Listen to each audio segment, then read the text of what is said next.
Good morning, everybody. Yep. So, welcome to the November Solid Waste Advisory Committee meeting. I guess we'll start with review and approval of September minutes. Do we have any comments on the minutes from the September meeting? Do we have a motion to accept the minutes? I'd make a motion. Erwin Swetnam moves that we accept the minutes from the September meeting. Do we have a second? Robin Boris seconds. All in favor? Aye. All opposed? Okay, meeting minutes are approved. I'm trying to think, do we have a quorum here? 1, 2, 3. Yeah, that's Definitely. not everybody's a voting member here. Yeah. See. Yeah, we have, Paul Bertogna with Sun River is on. Sisters is on, is Anyone else? yeah. We may be short of quorum here. How many do we need? 6. 6, thank you, Sue. 6. Give Mike Riley a call. He's not on there. No, he's not, no one from the environmental center is online, you know, Tony, I'm surprised you're not the AOC meeting. I stopped by the solid waste facility before I came here. I had to check my schedule. Where's everybody? I'm gonna go right after this. Okay, great, well, welcome. Well, we're gonna proceed, they're short of the meeting minutes, there is not anything here that requires a motion or approval of the SWAC. This will be an information sharing meeting, so with that, I'm gonna go to the PowerPoint here. Mouse.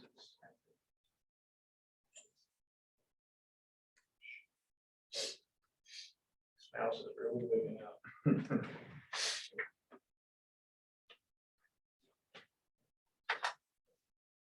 There you go, share screen. Okay, Sue, can you confirm that the PowerPoint is up on the share? Yes, we can see Okay, it. great. Right, thank you. Okay, so we'll start with, do we have any public comment at this time from anybody here live at the meeting? Anybody online care to comment at this point? Okay, so we'll move forward with the agenda here. So we got going here. So we did make a little bit of a change so that the technology review and all is coming before the broadside screening review, just so that we have a little bit more time in the back end for the broadside screening discussion.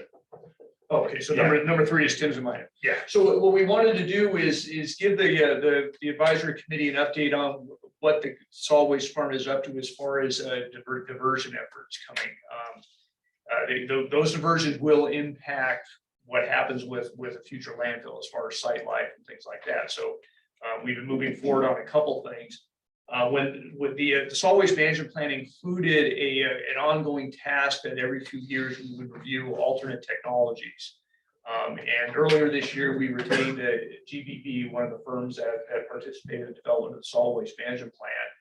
Take a look at the state of technology, just to recap slightly, when we did the solid waste management plan, there are emerging technologies out there. Some of them are not quite up to snuff as far as industrial scale application. Other technologies like waste energy, combusting waste produce electricity. Deschutes County does not produce enough waste to join that type of technology. So when the solid waste management plan was done, the technologies none of them were really viable for us.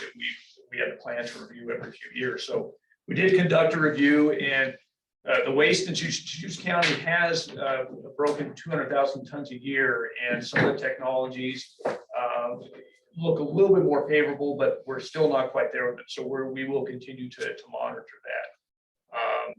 I'll let Tim take over from here to talk about the couple other things. We met with the city of Bend on a digestion project that they're kind of looking at. And Tim kind of covered more working was on while I was on vacation, so he's better dialed in on that. Yeah, so I'll talk to a couple things. So one is the city of Bend has a resource recovery working group that one of the things that they've recently been looking at is the potential of how to handle and process brewery waste, fats, greases, and oils, some of the kind of porta potty discharges, and potentially food waste as an additional material as they look at anaerobic digestion technologies for those waste streams that they can't handle through the wastewater treatment system, as well as potentially using some of their discharges out of the wastewater treatment system. So that we're looking at potential some technologies and some locations. It looks like they're going to move forward with taking a look at land adjacent to the wastewater treatment plant as the potential for the development of an anaerobic digester. And we will continue to work with them as to how that technology might be suited for some of our waste streams potentially. And as we're developing our landfill gas to energy to renewable natural gas conversion, there may be some synergies relative to the natural gas that they're generating and our processing facility. So we're going to continue to be working with that working group to see in the city of Bend to see if there might be some future synergies. The other piece that we're working on is, and actually we're kicking it off tomorrow, is or on Thursday, is continuing with the solid waste master plan. There were some recommendations around continuing to explore the other diversion activities to look towards meeting the state's goal for this area, the diversion goal of the waste stream. We're currently around 32 or 33% of the waste stream is diverted. The goal for Central Oregon is around 45%. So trying to determine how can we continue to improve the diversion in this region. So the group that developed the solid waste management plan, which is J.R. Miller and Associates, we're going to continue to do some work with them on exploring in increasing and improving the capacity on the recycling side of the waste stream, the construction and demolition waste diversion. We might be able to develop that part of the diversion stream and expanded composting, where we hit the maximum of what we can handle in our current composting site. And so looking at how can we improve, increase, or expand that work. So J.R. Miller will be working with us, looking at what it would take from an infrastructure standpoint, as well as cost modeling and capital modeling, to develop processes or infrastructure or programs to expand the recovery in all three of those streams. How that segues into this, partly it's around what is the capacity need that we're going to have on a landfill for the long term, as well as the potential of co-location of some infrastructure at a new landfill. What's the possibility or probability of that? What's the impact of being farther out from our current kind of waste centroid to have that type of infrastructure? Does it make sense to co-locate at a new landfill? Or a lot of times diversion activities are usually closer to the generation points, whereas landfills are generally farther away. So kind of taking a look at how those facilities may relate to the landfill in the long term as well. So That's work that we're just kicking off. It's going to be about a 6-month process for them to kind of come back with some templates of both infrastructure and cost model. And we'll bring that back to this group periodically. Thanks, Tim. Robin has a Yeah, question. so, 3 quick thoughts. One on, I hadn't thought about the waste, the composting, the waste disposal. Where we locate this landfill, say it was way out in Hampton. I don't know how many people on the May fire-free days would drive all the way out there to get rid of stuff. So that location, would need to be readily accessible to a lot of people, I think. And then another thought, what's going on with food composting right now? In Bend, anything? I know there were some efforts a little while ago to go around restaurants and get some. So if you subscribe to curbside yard debris collection in Bend or Redmond, you can put your food scraps in with your yard debris. And Ronnie might be able to share a little bit more on the commercial food waste collection program. Yeah, and I think both of us have a subscription for the commercial end of it. I don't know how ours has been relatively slow to pick up. Yard debris has gone much faster than the commercial end of it. Currently, it all goes into the composting stream, so it's all part of the composting process. It mixes in with the yard. Yeah.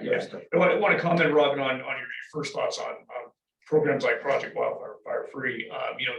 Keep in mind that the facilities in our landfill will remain here after the landfill is closed. And there is no thought process that we would have the fire-free participants go halfway across the county. We would have, if there isn't a location here at the landfill after it's closed to do, we would certainly have something locally here for it.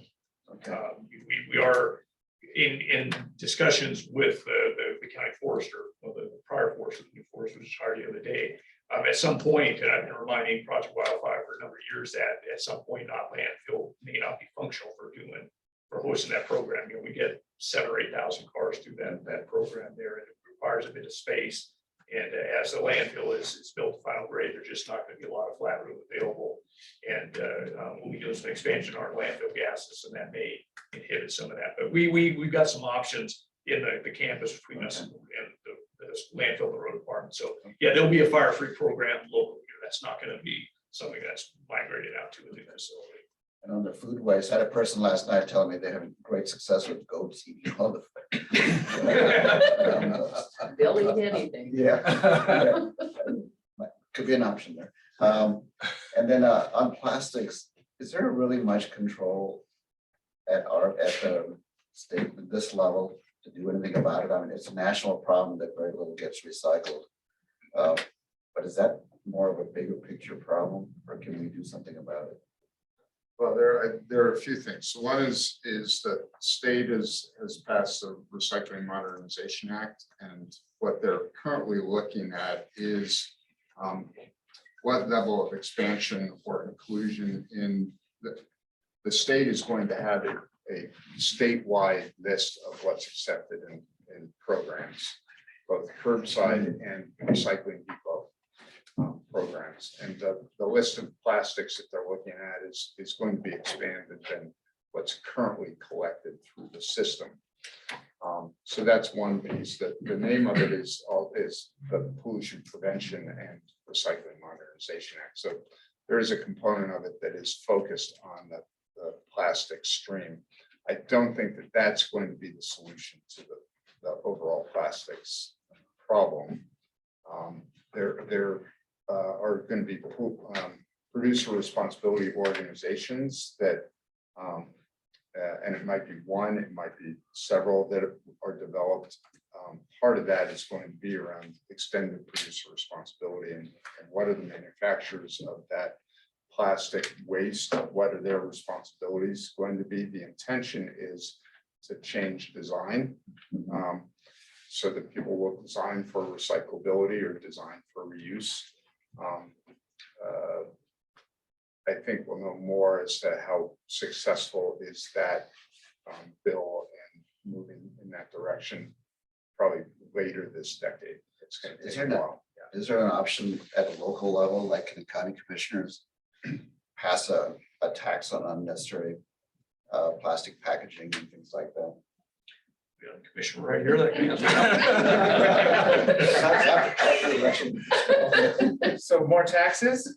That was a different candidate, maybe, but. No, but I mean, getting down to it, yeah, so it's easy to say more taxes, but I mean, if we really go down. I was just trying to think of some way of using, if there are other mechanisms to reduce the actual production of plastic at a local level, or does it all happen to happen in national and state Well, levels? and then my first thought is, production isn't local per se, so, even if we said, oh, we're not gonna allow to produce something locally. Everything's trucked in, not everything, but a lot of stuff's trucked in that is packaged already. It's like the 10 cents, for a plastic bag at the grocery store. All the aisles between the fresh foods and the other end of the store, if there's all this packaging in there that doesn't have to be there, can the county, put a tax on that? If Safeway wants to sell that, you're gonna pay the county some money. At least from my experience, and Tim might be able to share one more, maybe even this, Tim, typically regulations governing recycling and diversion and solid waste management come either at the state or the federal level. There might be some local efforts, but they're really the diversion efforts are driven, like in Oregon here with the Recycling Modernization Act. It's at the state level rather than local level that they do that. Yeah, especially the packaging stewardship, that's at the federal level more so, just because, everybody's buying things all over the country. So. Be hard to do, but possible. I wouldn't be surprised to try to see places like San Francisco and Berkeley and all that. Start things, at their level, and then they tend to spread. So one question about the compost project is consumer demand for the final product an issue? Is it kind of backed up? That's one of the big challenges, yeah. So I mean, that's kind of an easy challenge to at least advocate for, is come get your yard of topsoil or soil amendment. Because I mean, I've got a couple yards over the years, but I could put it on every spring, and I live South County where it's all volcanic soil anyway, so I can put it on forever probably. We are working with Republic Services on a solution to the backlog that we have. We met with Matt actually yesterday to speak about it. That's, So you're saying demand is not as high as. Well, I'm not sure if demand has tapered any, but what's happened is the amount of material coming in is exceeding the ability to process and move material out. Yeah, it was a big jump this year for Fire Free from previous years, at least those numbers I saw that Rusty sent yesterday. Yeah. So. Well, if Ron would arrange to have it delivered. oh, I know, it's a trip. Yeah, They do offer. All my neighbors would take it. They do offer delivery service. Oh, okay, Yeah. well. Yeah. Well, that's a good. It needs to be free, Ron.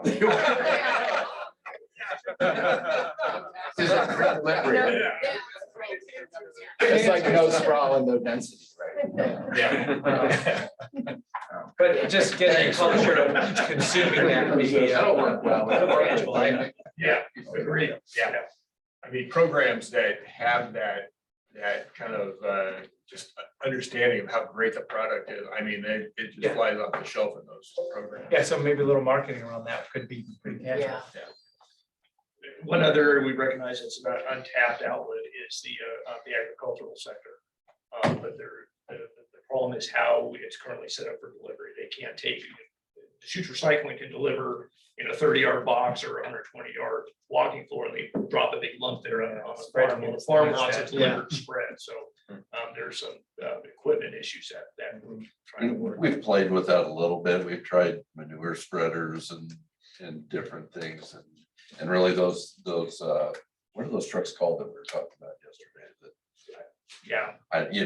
That can spread the material out. I think that's probably the best that I've seen anyway. And Republic has that in other areas of operations too. They do have that delivery capability. Well, there's a blower truck out there. I've seen on the highway. I've never seen it work, but. They work.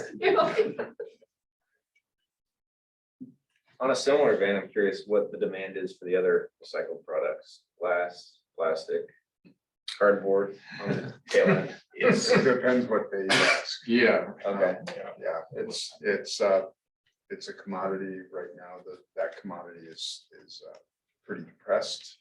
6 months ago, a year ago, it was pretty close to record highs. So it's really that it's riding the wave and having a kind of a financial modeling system and rate system in which those commodity swings can get absorbed and benefited from, both benefited and cushioned.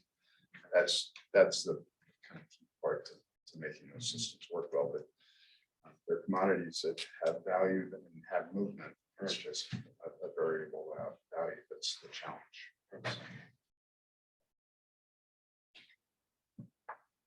Okay, I guess we can move on to what parameters do do as far as broad screening. Page. Oh, page.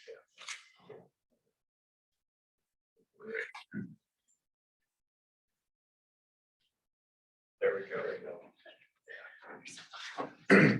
So as we do at each one of these meetings, we kind of go through, okay, what have we done so far? And so this is just kind of a bit of a recap here. So as you recall, we did the citing criteria, worked through those through the spring, took the commissioners in June, July. That rolled us into and then we also did the citing process itself during that time. And that rolled us into doing the exclusionary areas, which we brought out to y'all and we're kind of in August and September. And then we applied the criteria and exclusionary areas to identify the areas of interest. And that's what we presented last time, was these areas of interest and the parcel assemblages that we started to pull together. And then now we're applying the criteria to develop the site layouts on those parcel assemblages and then start scoring of these sites. So we went through all of that and came up with 31 sites to take into broad site screening. But as you might recall, we were looking at narrowing that down to 8 or 12 sites. And so that's the process we're in right now. And then that's what we'll be bringing back in December. We're having technical difficulties here. Okay, there we go. So you might recall we did the exclusionary area mapping. So the pink areas were excluded. The big areas that you see there, particularly in the southeast, are the sage grouse core areas that block out a lot of that area. Up in the northwest is the Metolius area setback. And then that brought us to the areas of interest. And so that was the purple areas that show up in here. And then the green areas are the federal properties, which, because of the difficulty working, getting property from the feds to the county, it's not impossible, but as Chad likes to say, it does take an act of Congress, which it literally does. It does take time. And so great neighbor. And so that's part of the reason why we put it here, is that those do make good neighboring parcels. And then that brings us to the broad site screening that we're doing now. So the orange sites, orange dots here represent the 31 sites that we're taking through the process right now. As you can see, they're spread out all over the county. It's important to note, so it's kind of light there, but you can see the exclusionary areas, and so that's why those large areas we've stayed out of. There were, if sage grouse wasn't a concern, there would have probably been some good sites there within that, especially down in the southeast, but that wasn't available. And so so these are the sites that we're, like I know, we're going forward with right now. And So look at those. Next month, we'll be coming back and there'll only be 8 of them up there. 8 to 12 that we're going forward with. Just because, so that's through the scoring process, as well as when we're doing the work at this point, we had fatal flaw items. Once we get in there and really start looking at some of the sites, some of those fatal flaws come up as well at the parcel level. You couldn't necessarily see that at the just countywide on the GIS mapping. And so there's some things that we'll investigate and we'll determine that there's a fatal flaw possibly for some of those sites as well.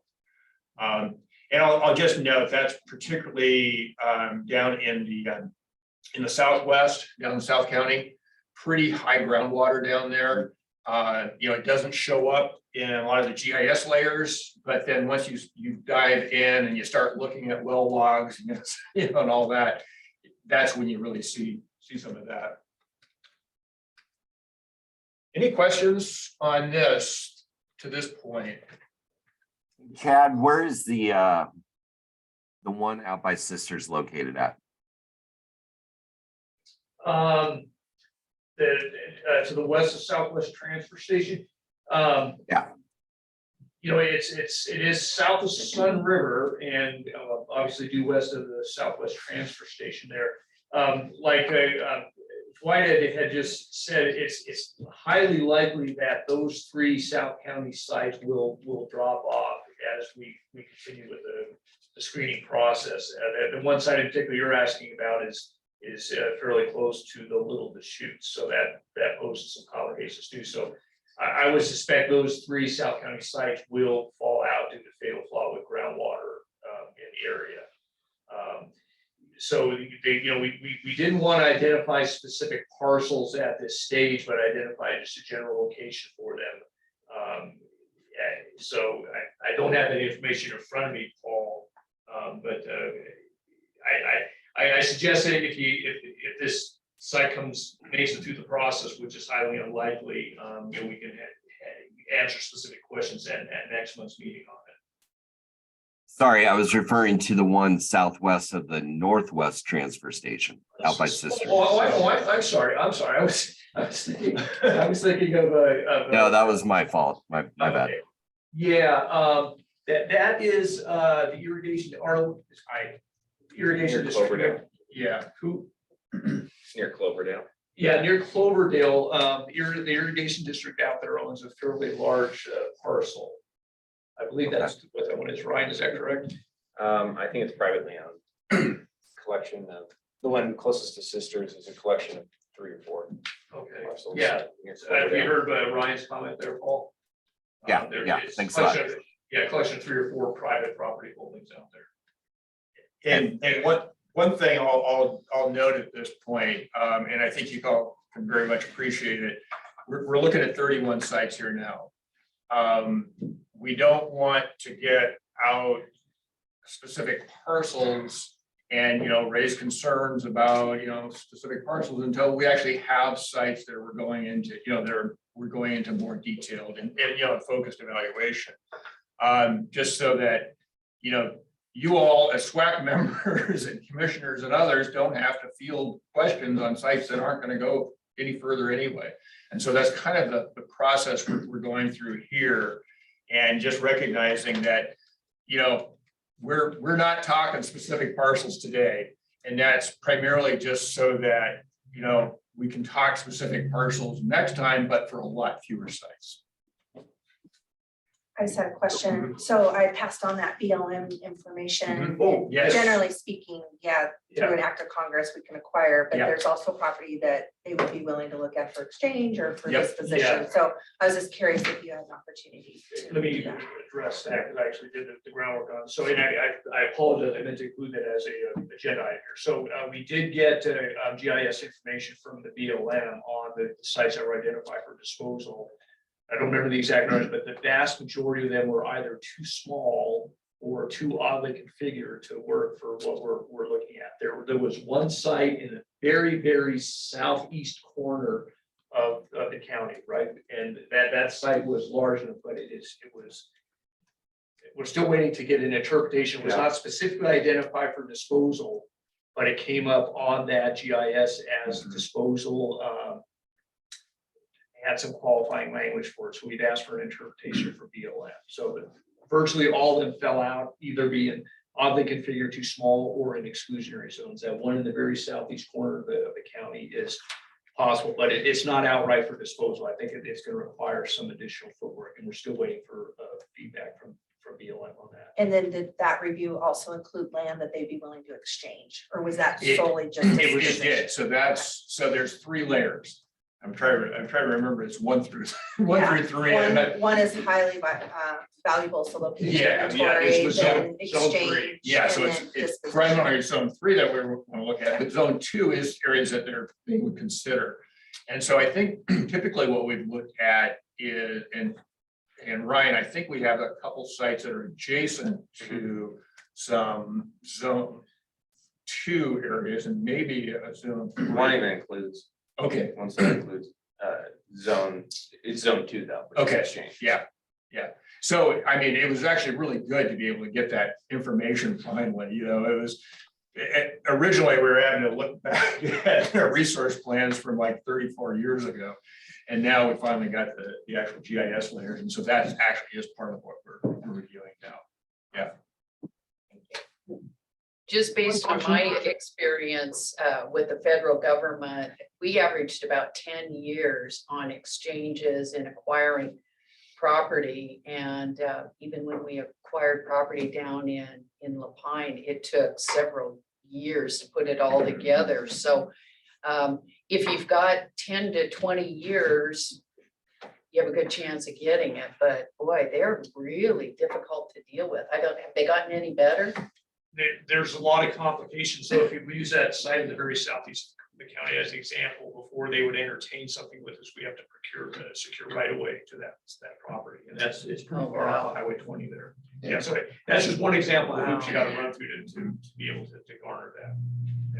And I think typically, you know, Forest Service BLM would require the county to pay for the EIS associated with it, so that may have been an added item for the budget there. And you don't know how the decision's gonna go, so you go all the way through it.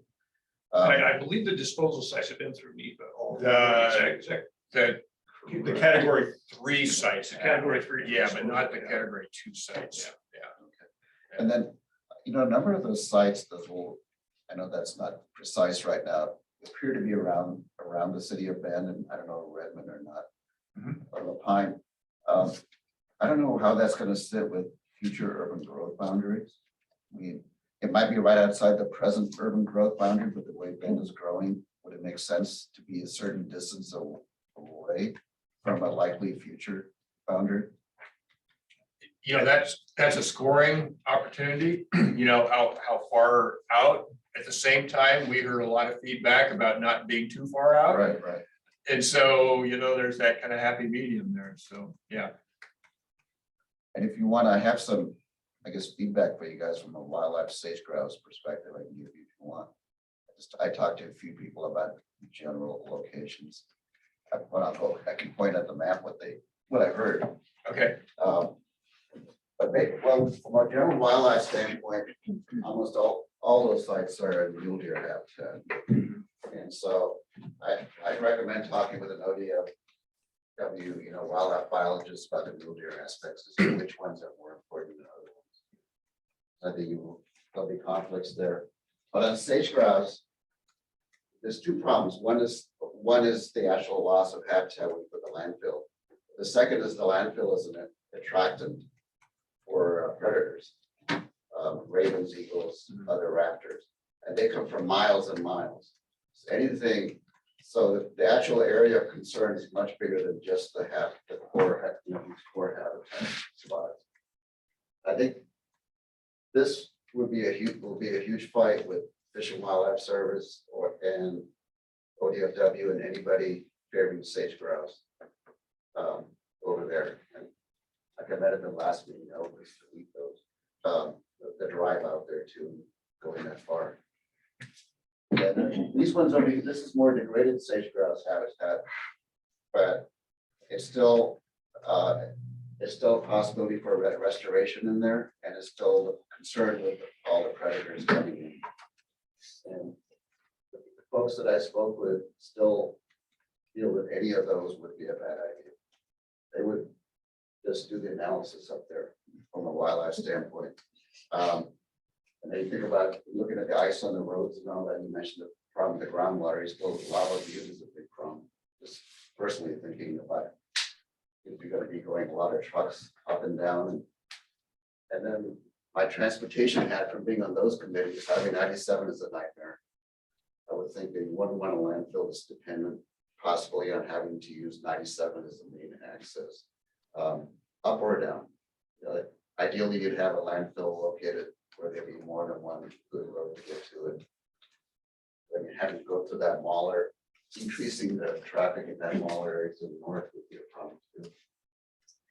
Anyway, just some general thoughts, outside the scoring criteria, but Well, like, Actually, mule deer and wildlife is a big part of what we're scoring on. And so that is part of the criteria that we're scoring these sites on. but don't you think you have to look at each individual site and look at what kind of mitigation would work? Yeah, I mean, I certainly understand that with sage grouse and to be honest, we've got wildlife, we're blessed with wildlife all over the county. And so I think you really have to look at what the mitigation could be to minimize that and. yeah, so- with mule deer, that might be a little, well, mule deer are declining. I don't know to what extent, we keep expanding the cities. To what extent you can just keep mitigating away. I mean, the populations are still doing this. Get But- rid of the cougars. Yeah, but but the sage grouse is definitely in that certain area that you don't have sage grouse in Lapine or up around Redmond. And that is much more location specific. And yeah, I hadn't thought before about the predators issue, but every one of them right away pointed out, because even if it's degraded, a degraded spot, you put it in. Just, being attracted for the predators will cover, they come in from a huge area and that'll impact the sage grouse quite a ways away from the site itself. Yeah, Keith has his hand up. Keith. Yeah, one question in reference to the criteria. I know one of the concerns is the distance away from the main population base. So let's say most of the tonnage is coming from Bend or Redmond. And how far would you have to truck that material out to the new site?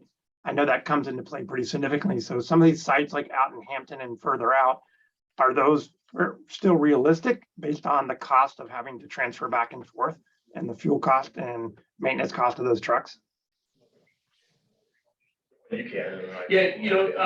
Yeah, transportation is definitely one of the criteria, and again, looking back on the philosophy that we want to look at every opportunity in the county. So these sites all floated up at this stage of it.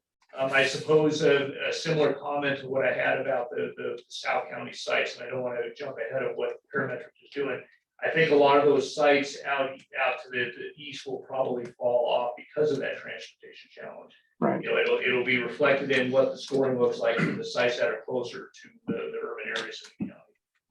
Okay, sounds good. Thanks. Yeah, thanks, Keith. Yeah, one thing I do want to note is that, and this came up, earlier when we were talking about the criteria initially, and then also came up with the commissioners. And that was, the distance and that haul cost. When we get down to focus site evaluation, part of it is to do more costing around. So it's both the development cost, but it's also the operating costs. So obviously that haul distance is a significant piece of our operating costs. And so that's where that will come up as well, and will be part of the decision process on that kind of short list of 3 to 5 sites out there focused, which we'll start doing in the spring. But it's a very important point. And and as far as looking at that, there's a lot of scenarios from fuel costs to, are there renewable fuels, maybe even generated landfill that can be used as part of that fueling, and how does that all work in? And that'll be part of that process down to those sites. And ultimately, part of the scoring for those 3 to 5 sites that then, the decision makers will be able to look at all that information and determine, which one we go with.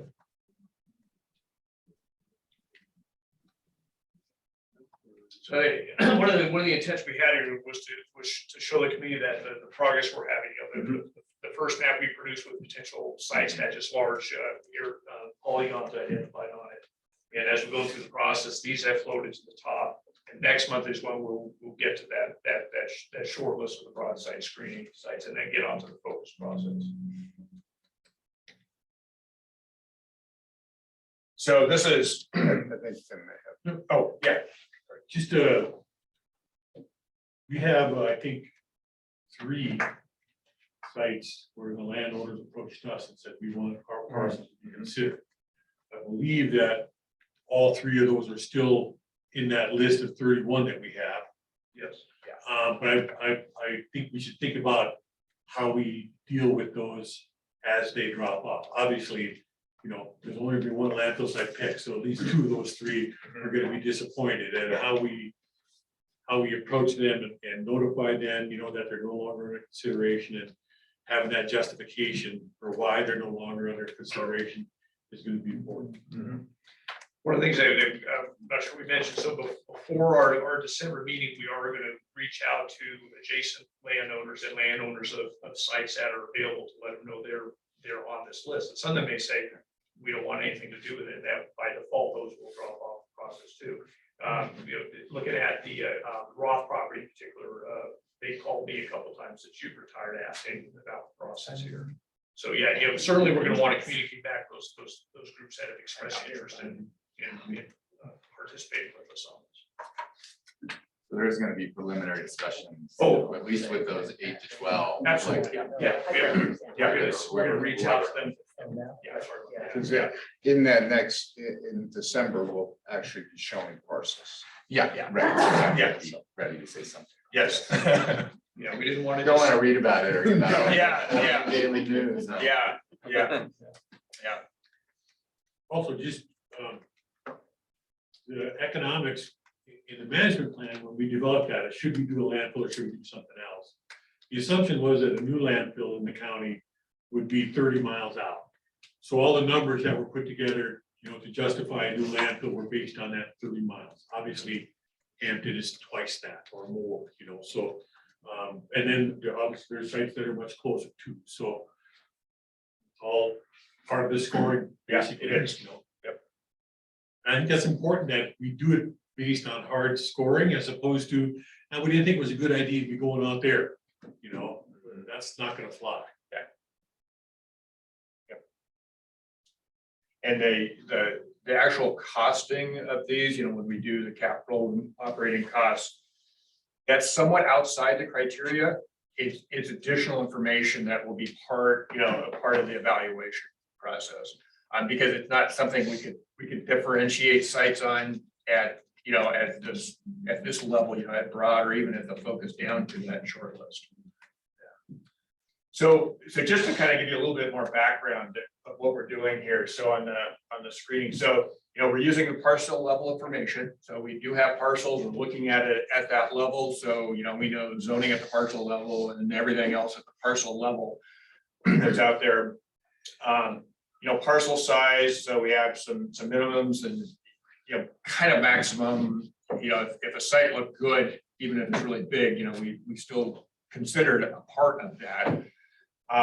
Parcel assemblages generally looked at five or less parcels, and I think they're all 5 or less, the ones that we pulled together. Yeah, because they were large enough that you didn't need to have more parcels than that. And then right now, what we're doing is developing some site layouts based on buffer requirements. So typically 500-foot buffers, unless that's for like if it's up against residential or potentially residential space, and 100 feet if it's up against, especially under federal or other publicly owned lands. And then also with topography based in that.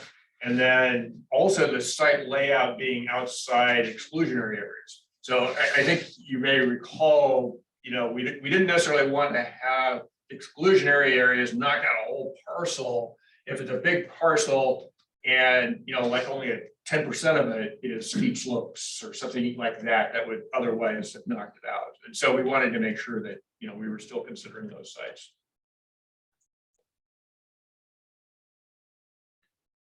And I'll let Ryan kind of jump in here and kind of describe this, Right. how we're scoring. Yeah, so this is a current snapshot of the scoring sheet. And it's in progress. We're about 75% through the scoring, but this kind of gives you an idea of what's going on beneath the hood, so to speak.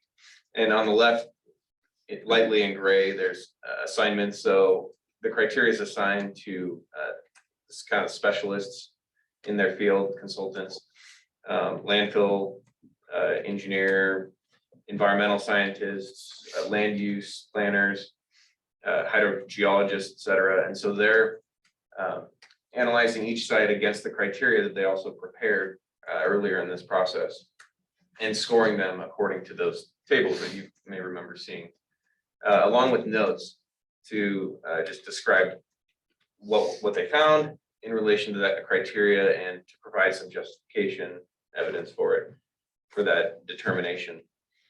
And then on the right, you can see a graphical representation of what's being entered there to kind of see how, a particular site like this scores in each category.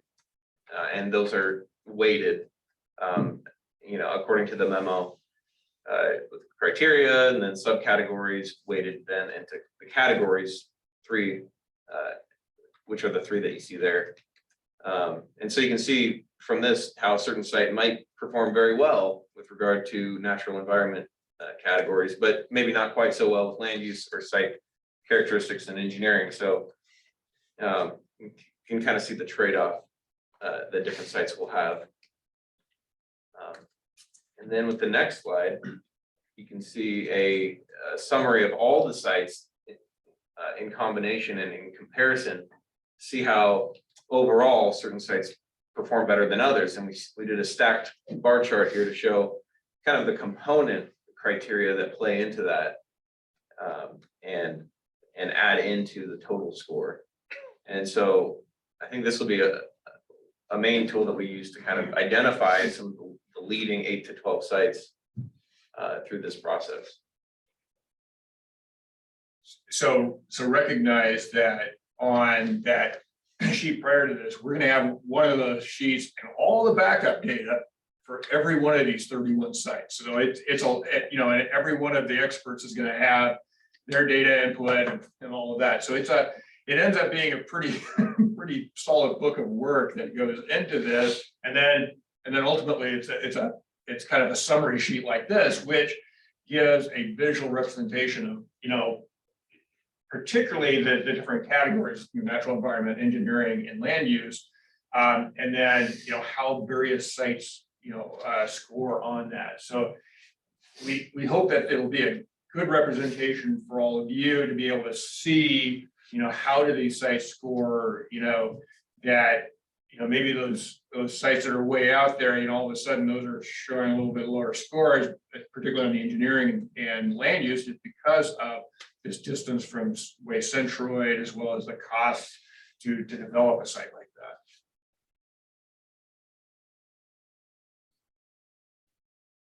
that. Any questions on this? I know it's kind of one of those teasers, we're showing this, but we're not showing you the actual parcels yet. So you'll get to see that, next. So there's dots on a map, and then now there's 31 areas but we don't know the specifics, or we're not, you're not.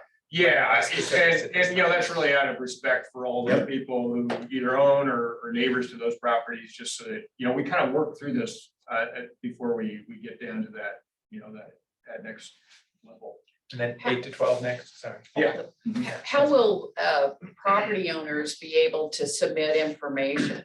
I know, some of the properties have a extensive hydrology information, engineering, wildlife information. How do you actually submit that information? So that's a really good question. We haven't fully vetted that yet, exactly how that will be, because we don't know what the sites are yet, that are going to make it through this 8 to 12, that we take into focus. At that point, we will definitely, solicit that information, particularly for those 3 sites that were offered up. And then, for other sites, we will find other available information for those. Yeah. But definitely, I mean, you're right. There are some sites that, particularly those that were former, resource sites, that will have a lot of information on it. Yeah, I think as I mentioned 2 or 3 meetings ago, and I think this is a good analytical tool, all the colors and the numbers.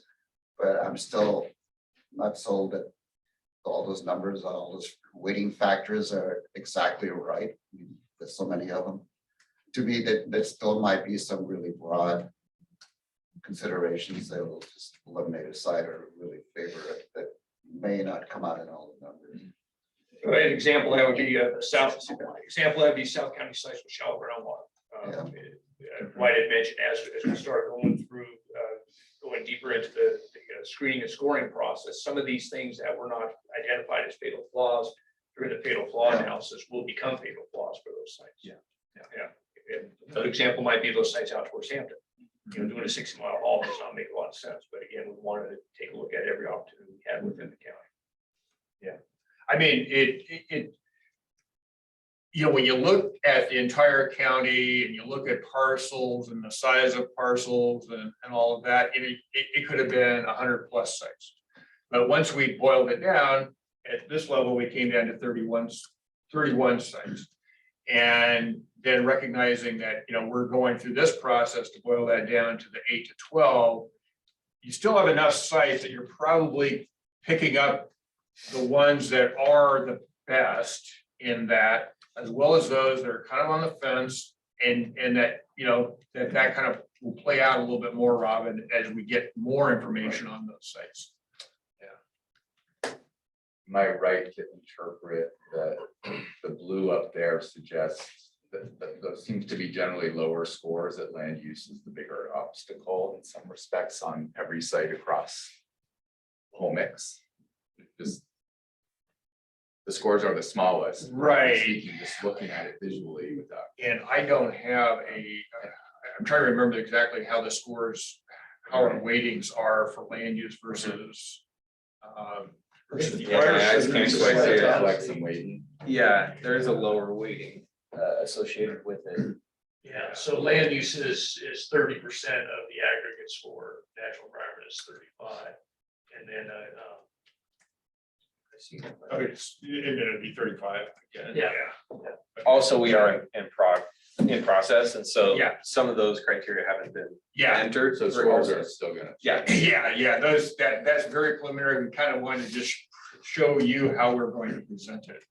Yeah. But from what I've seen in the scoring, I think your observation is Yeah. correct. I mean, Yeah. it makes sense. This- It makes sense before you see this. but- Yeah. Yeah. Right. Oh, yeah, yeah, Basic like NIMBY, I mean, that to, the whole host of things. Right? yeah. Surprise. Yeah, and the one site out there, the third from the right, Yeah. we didn't have the natural environment scored yet for that one. That's what, it's not like it got Oh. 0. Yeah. Why is it on the list? So the green on the natural environment means, I remember, the greatest conflict or the least conflict? The higher the score, the better. it's scored. Yeah, Highest so score, the better. the highest scores are bringing the bar higher. Yeah. High scores are good.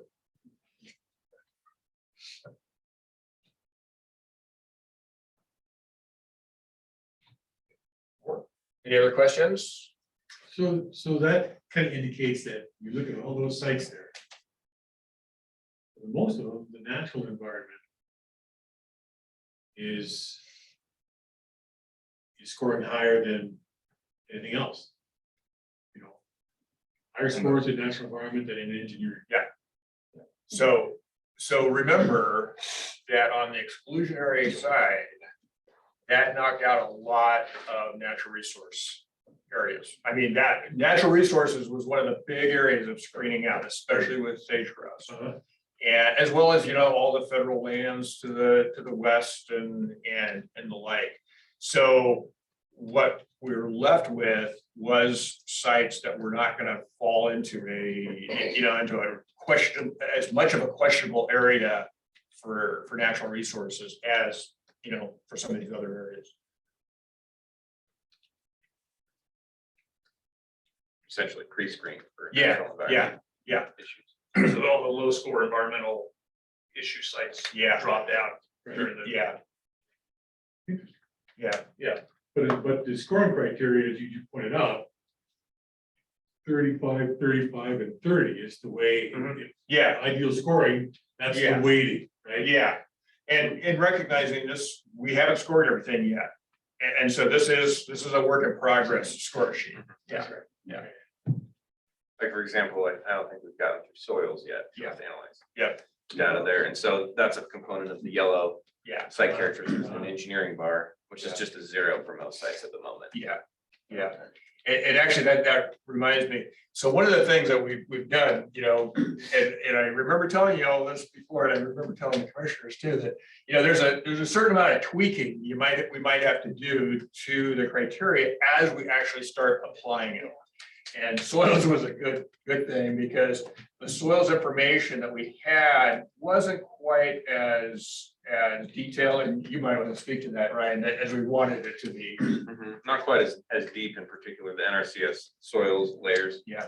Only went 4 to 5 feet down, and we need to look at first 100 feet below ground surface. And so we pivoted and started using well logs as one source of data, main source at this level for those sites, to give us an idea of the kind of soils that we'd encounter. Yeah, and some places have more wells around them and well logs than others. So we have a better book of data for some areas than we do for others. So that's kind of comes into it. Well, and I remember that, when you look at the criteria, everything could move a little bit. Yeah. And that's what this group is for. Let's make sure if we're going to cite a landfill, this is the best information possible. This is a group of people studying all aspects of it. Yeah. And if we, if this group or the commissioners with input say, well, let's make this criteria worth more or less.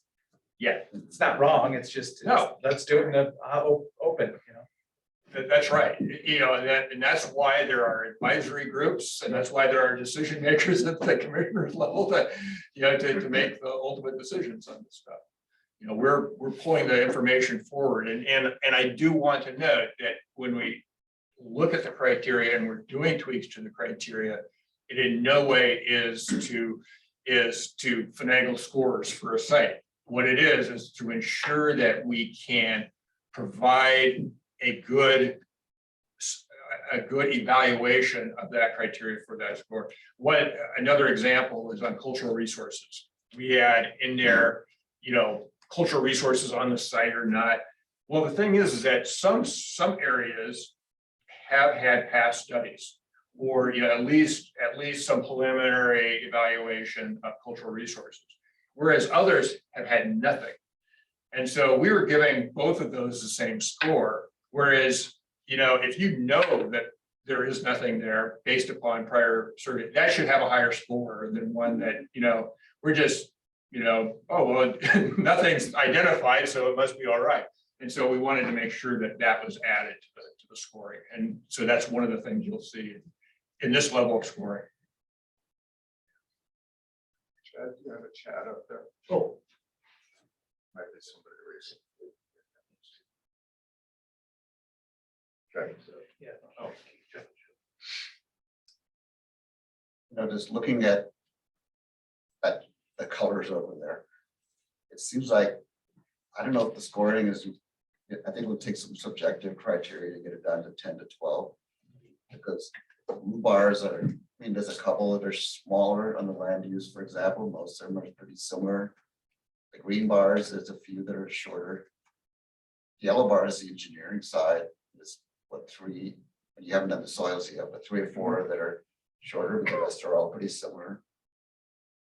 So it might take out a few of them, but it seems like it's not gonna get it down to 10 to 12 without, just looking at it more, just based on your knowledge and saying, even if this score is high, it's gonna be a big problem here.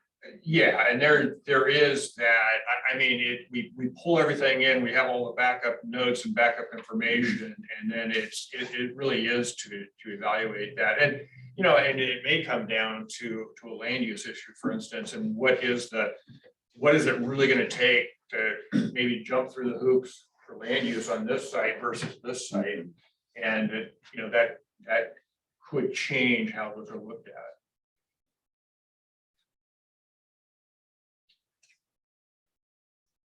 Dwight, did you want to touch on what we'd be providing for the December? Yeah.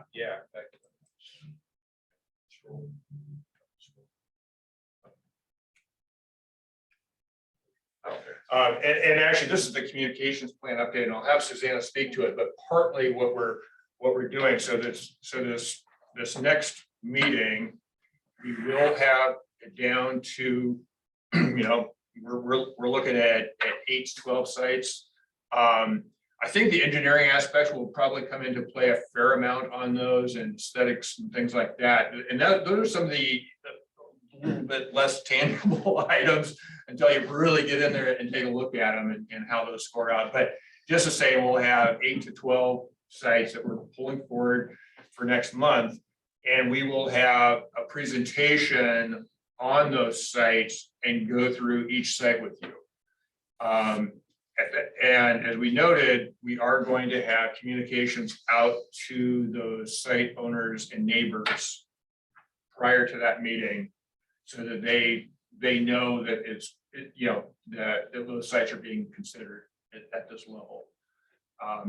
Making clear that they can come to the meeting, or these are open public meetings, of course, and so that they can participate if they want.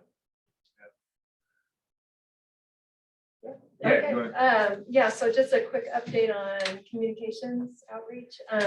So we're developing a project story map. That's not a good visual now that I'm looking at it from far away, but just an example of what a story map is. This is one of the county's projects, the Tumalo Community Plan Update. So I think probably most folks now are pretty familiar with how to work a story map. It's a really nice way to be able to kind of summarize some background on a project and then put in some interactive maps and things like that. We could even embed some surveys in it later. So we're working on one for this project right now that will link off of the county's website. So we'll have that going probably right after Thanksgiving. So we can share it with folks once we have kind of the live version. And as Dwight, as we've already kind of mentioned, we're going to be sending out letters to all the neighbors of sites once we're down to the 8 to 12. And also some information on the project. We've got the project fact sheet and some other information. We'll have the story map up and running then. And then we're going to offer them, an opportunity not only to come to the meeting, but probably for some office hours with Chad and Tim and Dwight, if he's in town, just to talk more about the sites and the process. And then we're just continuing to identify outreach opportunities. We want to do an update to the Board of Commissioners in January on the project. So after your SWAC meeting in December, when we're down to less sites, and then planning on the open house in April 2023. So we'll be doing some other things. I think we want to go back to the Conservation Network, Mike. And then we talked about doing a green drinks opportunity with the Environmental Center, probably more in the spring. We initially talked about doing it in January, but I think we wanted to go to the Board of Commissioners first and do that focused neighbor outreach a little bit more before we start going, very broad with this. The other thing we're doing, we have a draft letter ready to go out to the tribes. It's been tough to reach somebody to talk to, just reaching out by phone or email. So we're going to send a letter to the tribal councils for sure Warm Springs, possibly Klamath, depending on, it looks like those South County sites may fall off, but just letting them know about the project. And then the Burns Bayou tribe too, if some of those easterly sites still stay on the list. So we'll be doing that in the next few weeks. So how far out from How far out will you be going to the neighbors? Would it just be immediate neighbors or a half mile or? Yeah, that's a good question. We haven't determined a bound, a buffer yet, and kind of, I think we'll probably look at the sites we've got and decide from there based on each of the sites, because just like, the usable area of a site or the buildable area. I mean, some of those sites are so big, and if there's the ability to put the landfill, in a corner, that might be a quarter mile away and then knock out some of the neighbors we would, want to notice. So I don't know, we haven't really thought it through quite yet, but I would think definitely within, the adjacent neighbors for sure. And then the question would be whether it, a mile, 2 miles, what it might be, and then also along the potential haul roads.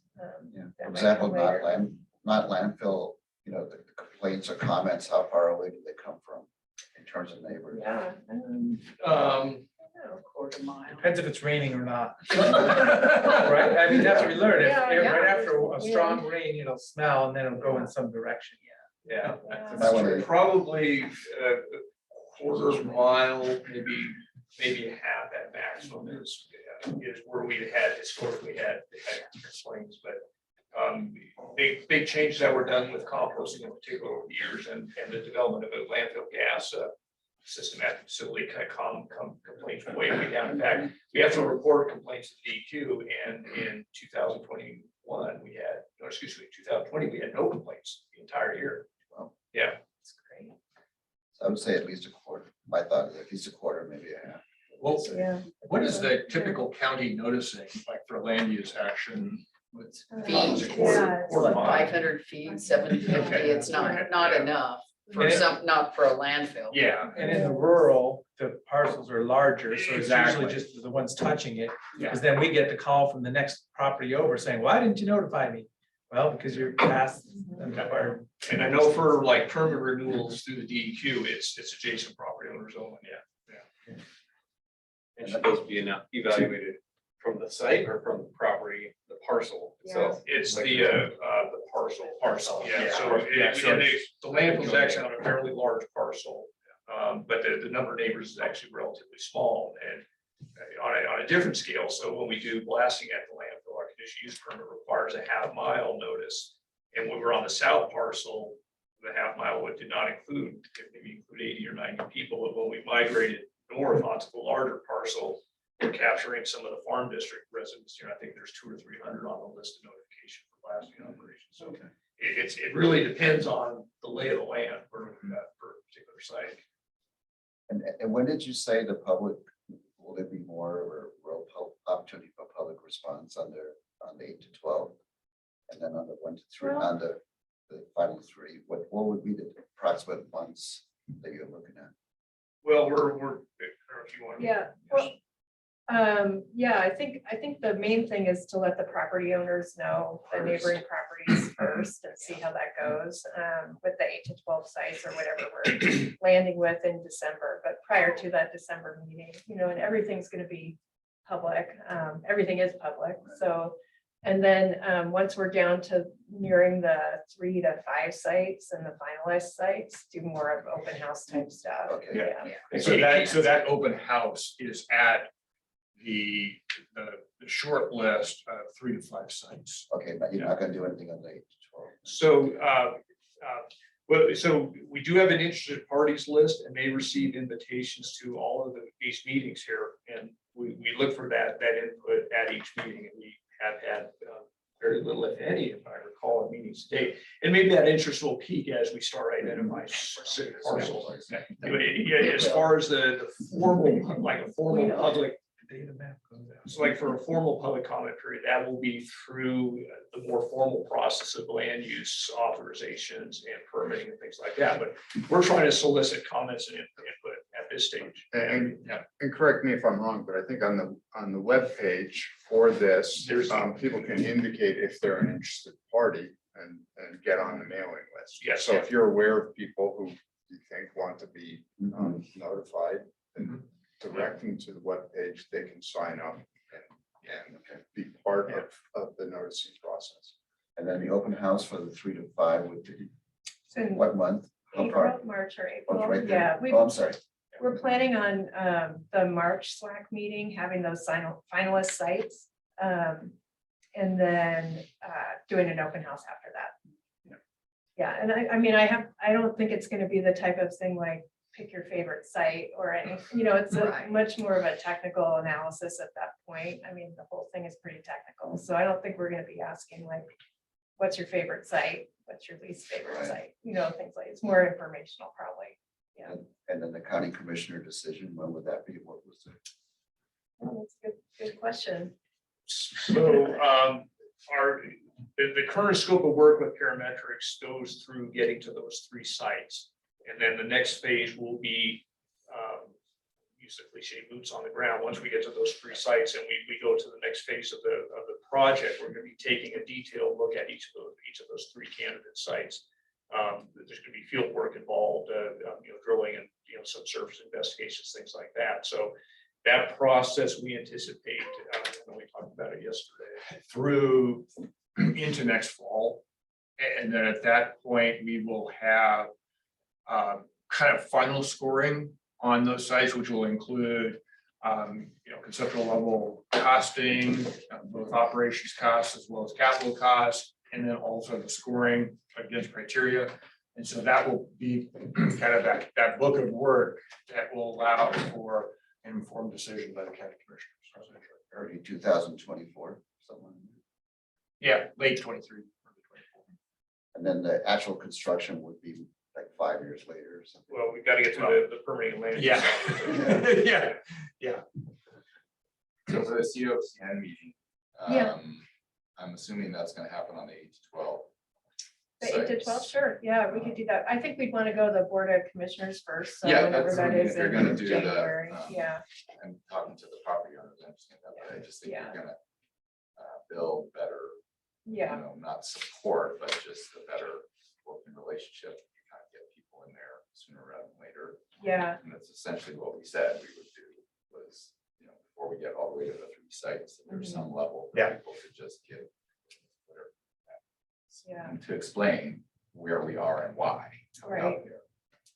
yeah. So I think we probably want to go late January, early February or something, whatever, I can't remember the schedule. of their Well, and meetings. then, the session will start, so that just takes more time, meetings and stuff, because there's a focus on what's happening in Salem. Yeah, okay, Time, so just getting on that agenda sooner rather than later, just planning it ahead of time.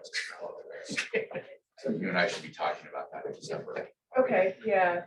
Chad was gonna reach out. or you and I should, I'm sorry, I was distracted. just on the Conservation Network. Yes. Setting up that meeting for Yeah. some time, Yeah, I got it. We January. bounce back and forth, yeah. before we get to the 3 to 5.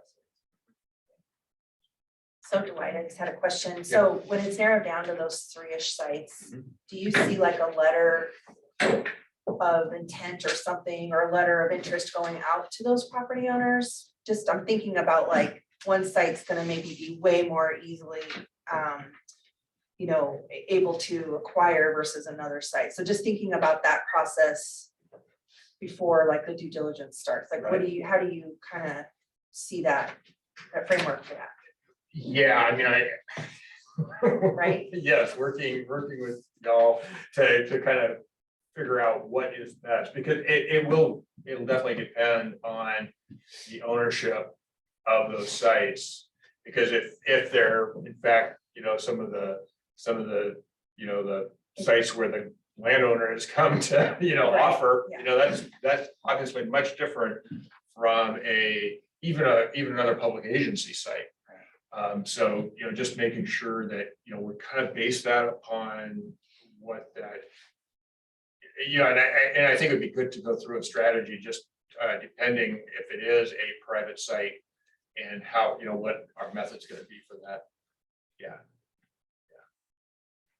Would it be worth considering that even with focus screening, with the 8 to 12, or would that be premature to take a look at acquisition potential? Well, it is kind of in there, but it probably is something that we should look at, and it's one of those things that, while we don't have it as a criteria outright, it would be definitely something to evaluate on. Because obviously, if it's eminent domain versus Voluntary. voluntary, much different. Right. Yeah.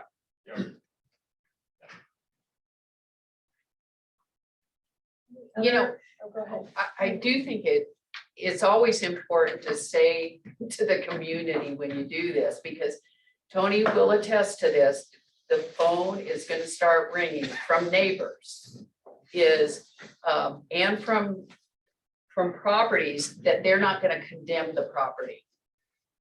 You're not gonna condemn any property for a landfill, right? Are you asking me? or-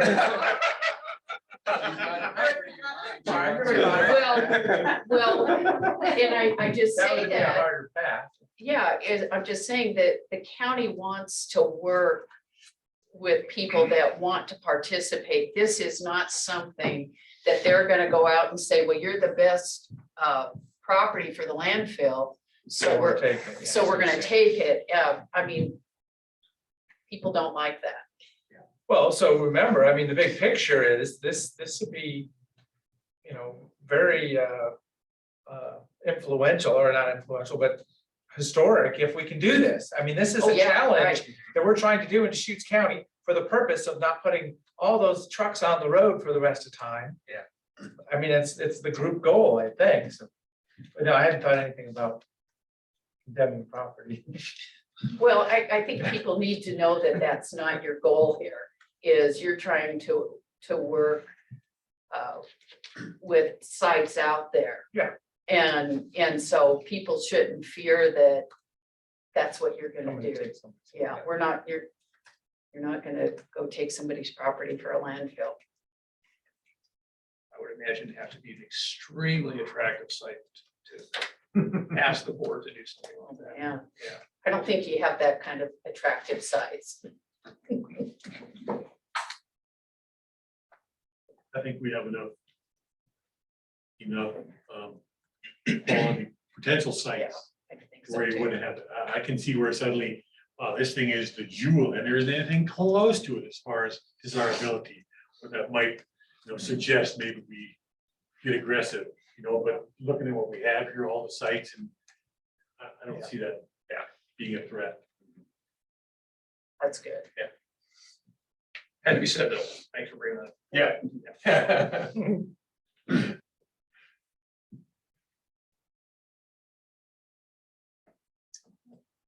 Anything else? Cool. I think that. What's next? Oh, shoot.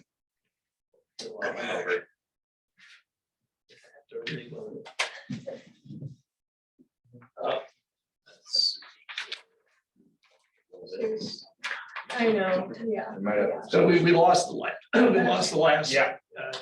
So we pretty much already talked about next steps, which is, we'll be coming back in December and we will have we will have that list of 8 to 12 sites presented pretty much as you saw it today with the sheets per site.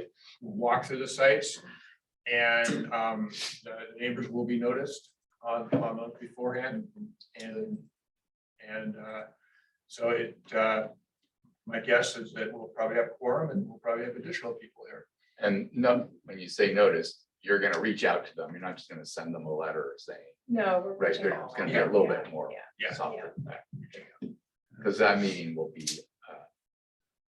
it'll have a longer public comment period if that's the way. it works. Might need to be a couple. Yeah. So that meeting's on the 20th, right? From 9 Yes. to 11. And this is a recorded meeting that somebody could watch. Yes, it is. It'll be in this room. I guess if you get a lot of public response, you might have to go somewhere else. Yeah, so when we were putting this effort together, we talked about meeting space and for the time being, we have this set up for, but as this gains momentum, we may have to seek other locations. So at the moment, the December meeting is scheduled for here in this room.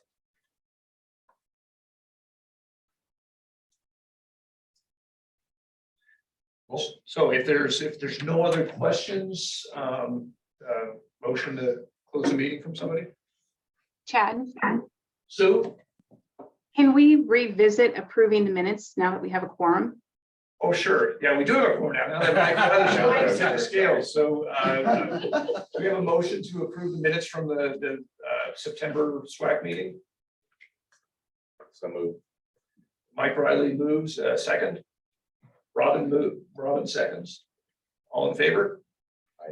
Aye. Opposed? Okay, meeting minutes are approved. We got a chat here. Good job, Sue. Getting the work done. Move to close the meeting. Robin moves that we close the meeting, second. Erwin seconds, all in favor? Opposed?